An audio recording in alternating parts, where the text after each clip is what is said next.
10 কোটি টাকা ইনকাম করব। আমি যখন বেকার ছিলাম আমার গভর্নমেন্ট আমার জব দিছে, আমি 10টা চাকরিতে অ্যাপ্লাই করছি। প্রত্যেকটা ব্যাংকে গিয়ে আমার টাকা জমা দিতে হয়েছে, গভর্নমেন্টকে 200 টাকা করে 300 টাকা করে জমা দিতে হয়েছে। আমি আগারগাঁও বালক উচ্চ বিদ্যালয়ে পরীক্ষা দিছি অফিস সহকারী পোস্টের জন্য, বুঝতে পারছেন? 300 টাকা জমা দিছি। বলতেছি 2016 সালের কথা। 10 জন মানুষকে চাকরিতে নেবে, 18,000 মানুষ অ্যাপ্লাই করছে, 10 জন মানুষের চাকরি হয়েছে, বুঝতে পারছেন? আমি আমার জীবনে প্রথম ঢাকা গেছি, এই আগারগাঁও গেছি শুধুমাত্র ওই চাকরির জন্য।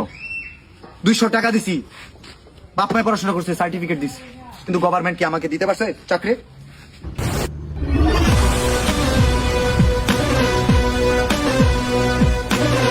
অগর গাড়িতে বর। স্যার আমগো তো গাড়ি নাই। তাইলে ওরা হুন্ডায় উঠা। হুন্ডাও তো নাই। তাহলে একটা কাম কর, অটো ডাক দে। অটোর ভাড়া বাদ দে, আর এমনি ধর। করবো মানে আমি যখন বেকার ছিলাম তখন বাংলাদেশের প্রশাসনকে আবার চাকরি দিছে। প্রশাসন তোরা চাকরি না দিলেও এখন ধৈর্য নিয়ে থানায় দিব ডান্ডা। ডান্ডা দিয়ে করবো তোরে ঠান্ডা। ঠান্ডা যদি জায়গায় লেগে যায় তাইলে ফাইটাও যাইতে পারে তোর 2 ডান্ডা। তাই কথা বাদ দিয়ে চুপচাপ থানায় চল। আর ধর শিষ্য যা দেখাইলা দৃশ্য, গুরের তখনই পালাইলা যখন গুরু হয়ে গেল নিঃস্ব।